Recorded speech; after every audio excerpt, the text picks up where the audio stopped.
So in video 2, I want to talk about advantages of dissecting a piece of pipe.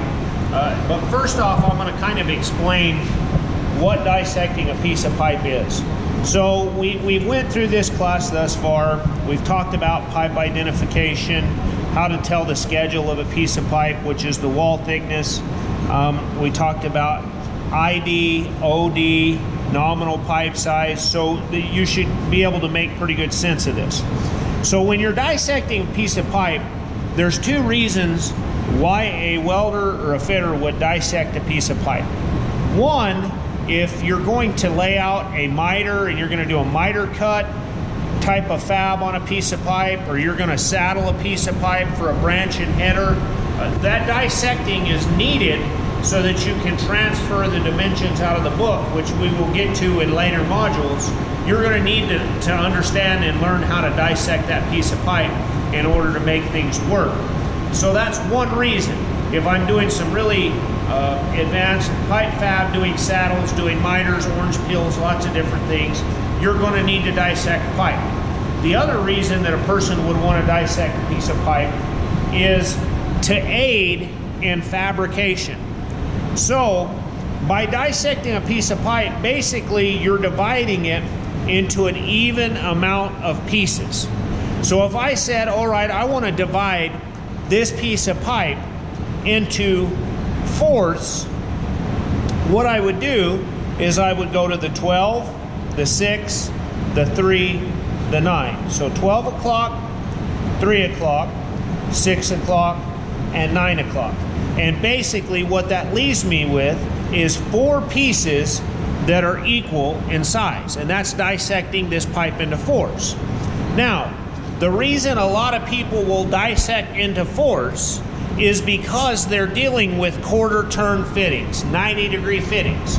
So when you dissect in fourths, you're dealing with quarter turns and 90 degrees. Now, we can go a step further.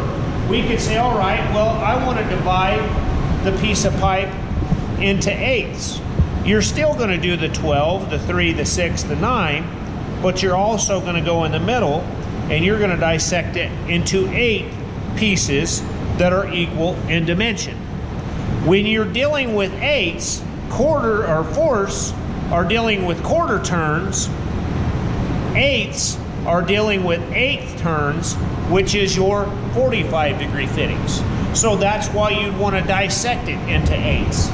Then lastly, you could dissect it into sixteenths. That would be, and it's a rarity, but that would be dealing with 16th turns, which is a 22.5-degree elbow. So fourth dissection is for quarters, eighth dissection is for eighth turns, and 16th dissections are for 16th turns. So that's kind of why we dissect. Now, when you go to dissect, there's a couple different ways that you can do this. You can do it a math way. And I'm not a math guy. I know math, but I'm not a math guy. What you could do is you could take the OD dimension. Now, you could either physically measure it with a tape measure, and on this piece of pipe we have here, we came up with 4.5 inches OD, or I could simply go to my blue book to page 93, and I could say, all right, I'm dealing with 4-inch nominal pipe size. The OD of that pipe is 4.5 inches. That's where I got that number from. So you would take 4.5 inches, your OD, and you would multiply it times pi, which is 3.14.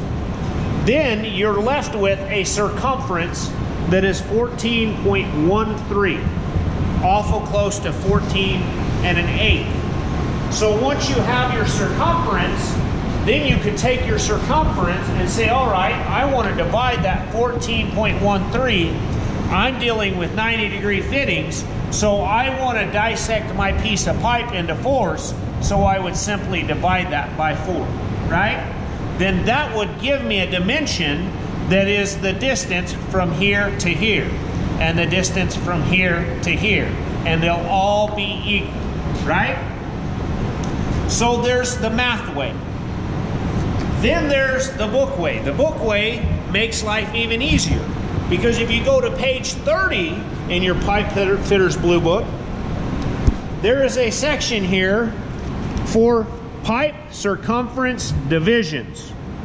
So if we're using 4-inch nominal pipe size, 4.5-inch OD, and I want to divide the pipe into quarters, there's that quarter again, I want to divide it into quarters, then each one of those individual pieces would be 3 and 17/32.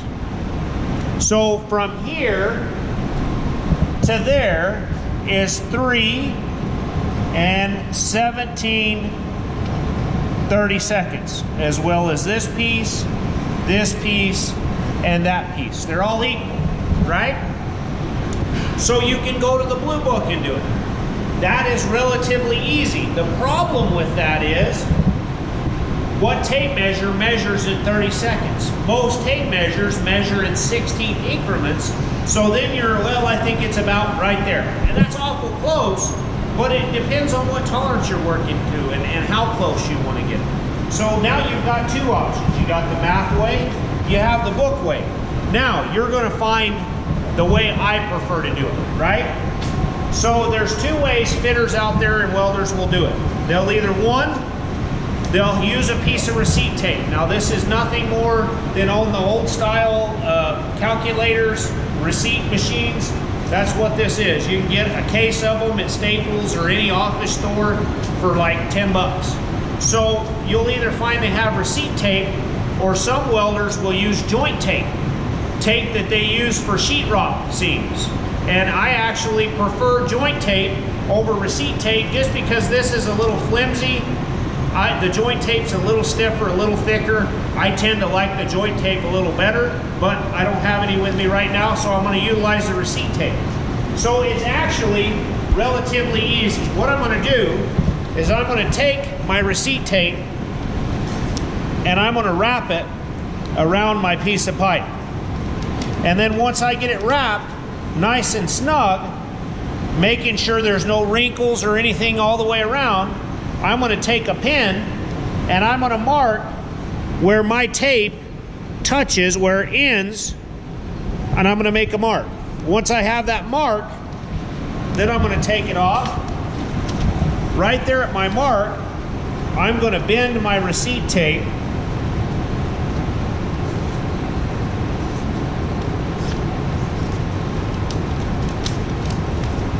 both ways.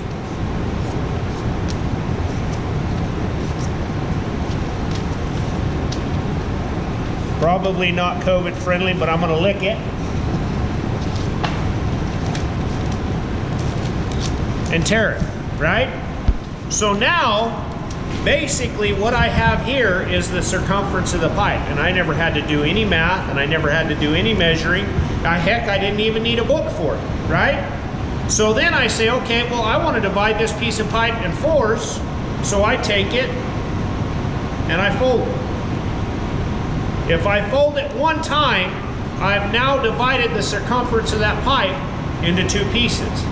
If I fold it a second time, I have now divided that piece of pipe into 4 pieces.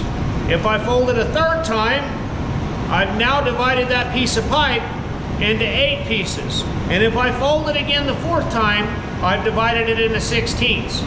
So now, and this is the other reason I like to use joint tape, rarely are you going to do one piece of fitting, 190 to one piece of pipe, and that's the end of your day, right? What's commonly going to happen is you're going to have several pieces of pipe connected to several pieces of fittings.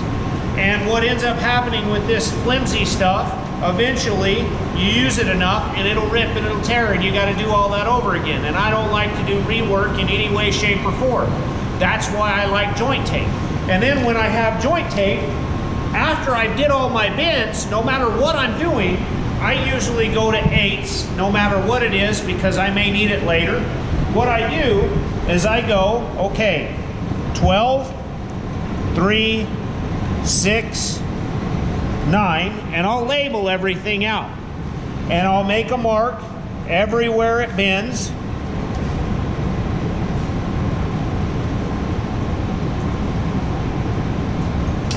And I'll basically call this a 4-inch schedule 40 pipe. So I have it, and it's there all day. And if I get to work all day and I don't burn it up and I don't tear it up, then I'm going to use it again tomorrow. And usually with the joint tape, what you find is if you do enough fitting and fab work, you can use one of these for like 2 weeks, 3 weeks on end. You just go to your toolbox, say, okay, I'm dealing with 4-inch pipe, schedule 40. I got my joint tape, it's already pre-bent. I can mark everything out, right? So now that I have this, you can do this 100 different ways. You did it the math way, the book way. Now we did it the receipt tape way. So now I'm going to put this to the side and I'm going to show you a 4th way you can do this. Now, I don't like to do this just because there's a lot of moving parts and everything's got to be right. But the 4th way is going to require a torpedo level, a framing square, and what most of you will not have in your toolbox, what we call a center finder, right? So the first thing I'll do if I want to dissect a piece of pipe is I'll come in here, I'll level my piece of pipe, and this center finder has a spring-loaded center punch. So what I'll do, and you may have to come over my shoulder, is I'm going to set my level to 0, and I'm going to come over here, get the level where I want it. Once it's level, I'll reach up here, hit the trigger, and what it is now giving me, and I'll mark it here for you guys to see, shade it in, it is giving me a center punch mark that is exactly 12 o'clock on this pipe, right? Now, if I don't move anything, I can reset this, I can spin this to 90, and I can give myself another center punch mark off to this side. I do not prefer doing it that way because it's very easy for if this pipe moves, you've lost everything. So what I'll do if I'm going to use a center finder is I'll come in here and I'll make a crow's foot at my 12 o'clock, right? Now, after I've done that, I'll take my framing square and I'll say, okay, here's my framing square. I'll set it on my level like so. I'll get everything leveled up. Now, if you look at this and say, all right, everything's leveled up, everything's good to go. Here is where my crow's foot is, right? What is half of 4.5 inches? 2 1/4. If you look down here where I am level, and I am at 2 1/4 inches with my framing square. So once I'm level, I'll reach down here on the side and I'll go 2 1/4 inches. And then I'll rotate it, get it level again, and I'll go 2 1/4 inches. So now I'm using a level of framing square to find quarters. Some people are like, okay, well then how in the heck do you do 8ths? Same way. You use a torpedo level that has a 45-degree bubble, and if I come in here like so, I can take that bubble level to where it's good, right there, and I can mark my 2 1/4. So I can use a bubble level of framing square and a center finder, and you don't even really need the center finder to be quite honest with you, to divide and dissect a piece of pipe. So I've given you 4, maybe 5 different ways to dissect a piece of pipe. Find a way that works for you and go with it, right? So here's some advantages of this. And I'm gonna go over this here in the next video on when I do layout, things like this. The advantage of this is, if you have this thing dissected perfectly at the 12, the 3, the 6, the 9, going back to a simple isometric drawing, and we're going to say here is north is this direction, right? And I say I'm going to use a 4-inch piece of pipe, single line pipe isometric drawing. That's a 1/4 turn, that's a 1/4 turn. So I know I've got 2 90-degree fittings I'm dealing with. The thing I can do with this is I can say, all right, here's my piece of pipe. Here's my 12 o'clock. I can say, here we go. If I have it laid out on my piece of pipe and laid out on my fitting, then all I have to do is match my marks and tack the son of a gun up. Because it's there, it's money, it's perfect. And then once I get this one tacked up, basically like so, then I go to the other side and I match my marks the other way. So I have a 90 degree up and a 90 degree down. Here, I align the 12 o'clock to the 12 o'clock. Here, I take my 12 o'clock to the 6 o'clock. So basically, there's no way that these can be off. Because if you've dissected the pipe and your dissection here transfers to here, there's no way that things can get twisted and out of whack.